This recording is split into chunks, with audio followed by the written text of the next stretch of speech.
Thank you very much. So yeah, today I wanted to go through a recent project that we finished, well, kind of still ongoing, but almost finished at the National Space Centre in Leicester in the UK.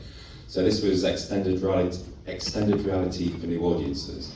So this was a £2.9 million project. It's been ongoing for a few years now, and it's just about to wrap up. So the four key aims were to create a new XR-supported community engagement program, something the Space Centre, even after being there for 20 years, we didn't have a proper community engagement program. A new immersive space mission exhibition, a new XR lab teaching in studio space, and then a formal qualification for 16 to 18-year-olds in XR skills. So this was our kind of pathways to engagement. So the way we did do this was out in the community, which is kind of the top pathway. We had teaser sessions. So these were kind of one-off interventions in local libraries, community centres, city centres, city festivals, things like that, where we kind of built up a presence and reputation. And then we pushed people towards additional kind of taster missions. And then we developed these after-school clubs, which had each week there was a series of 6 sessions. And so kind of research shows after the 5th intervention, that's the point when people start to kind of consider what you're doing as part of their mindset, and starts to form part of their thinking. So these 6-week sessions worked really well. And the idea was to kind of push them to the National Space Centre.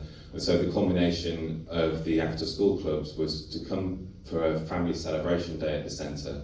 So many of these people, so we were targeting audiences very high on the multiple indices of deprivation scale. So they thought that science wasn't for them, there were economic barriers. So this was a kind of very targeted approach, trying to open up STEM for as many people as possible. So the project was going really fantastic. We hit a few hiccups, as a lot of us have talked about over the last few days.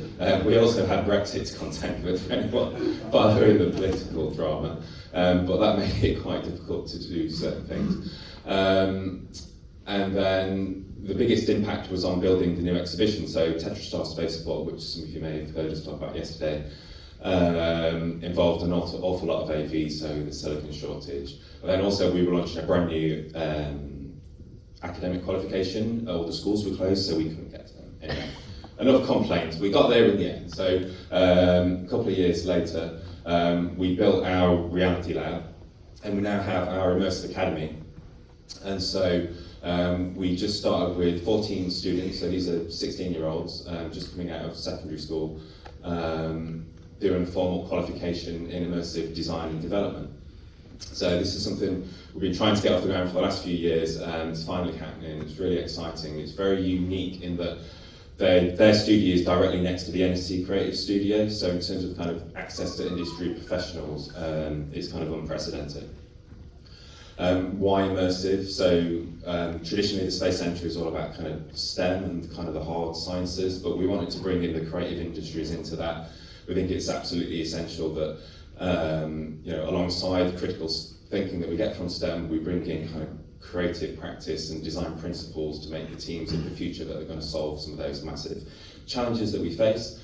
And then also kind of the buzzword of the minute, the metaverse, like it or not, we are moving to kind of a digital world of work and play. And so we think there's going to be lots of opportunities for the next generation. I'm going to run out of time, so I'm going to whiz through this. If you want to talk to me more about the academy aspect, come and find me after the talk. The community engagement programme, I think that's the thing I'm most proud of. We've had 10,000 engagements so far in kind of quite disadvantaged wards of Leicester. We also had a co-creation programme, so they were involved in designing the exhibition, TetraStar. So we had a 6-week programme where we took young families and kind of made them part of the design process, and that was something we'd never done before, so real kind of eye-opening experience and something we hope to do more of in the future.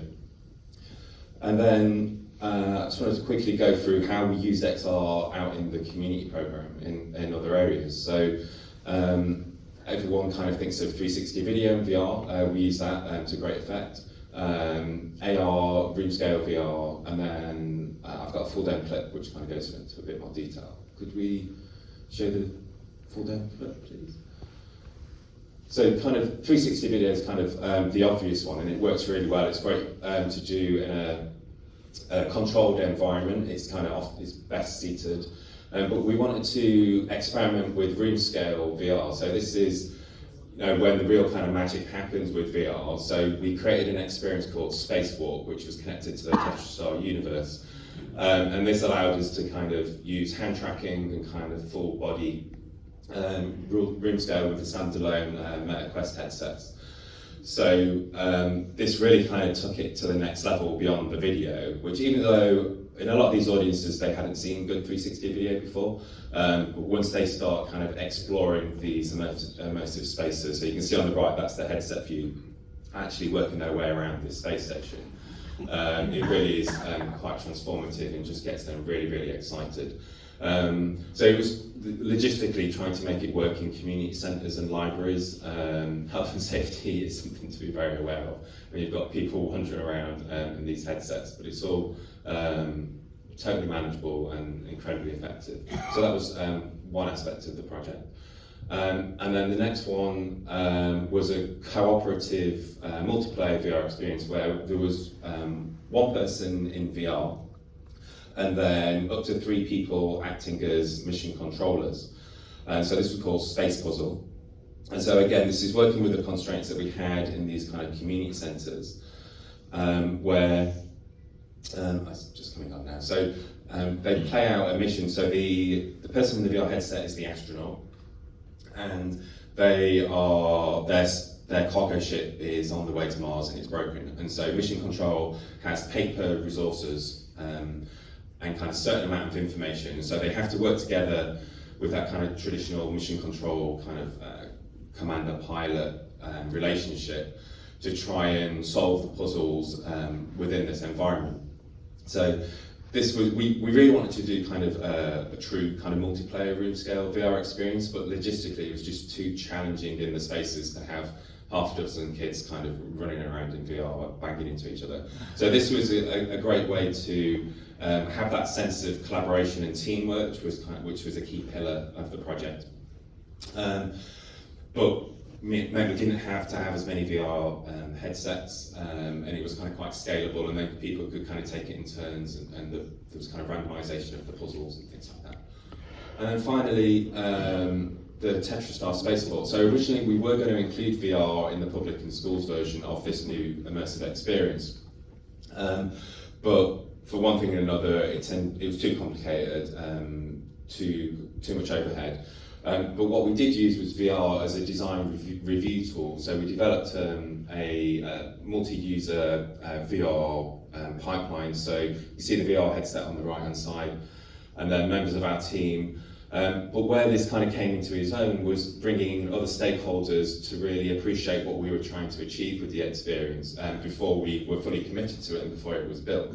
So we went out to our community groups and showed them what we were going to do with the co-creation team, and that kind of really got them excited and allowed them to feed into the process before we kind of put a spade in the ground. And then for the actual, our education team and space communications team who we work closely with, that was kind of key to kind of articulate this complex environment, the way it works with kind of the pulsing and the logistics of the different rooms and the different zones and all the different media elements. It was almost impossible to do it kind of two-dimensionally. So having this three-dimensional VR environment that we could all get into, especially during lockdowns as well, it worked over the internet. It was kind of an invaluable tool for us to kind of keep working whilst we didn't have access to site, and then be confident once we started building. So I think that's it, we're out of time. So yeah, come and find me if you've got any questions about that. I'd love to share some of our experiences. It's been a labour of love, but we've learned an awful lot and we'd love to share that with you. Thank you.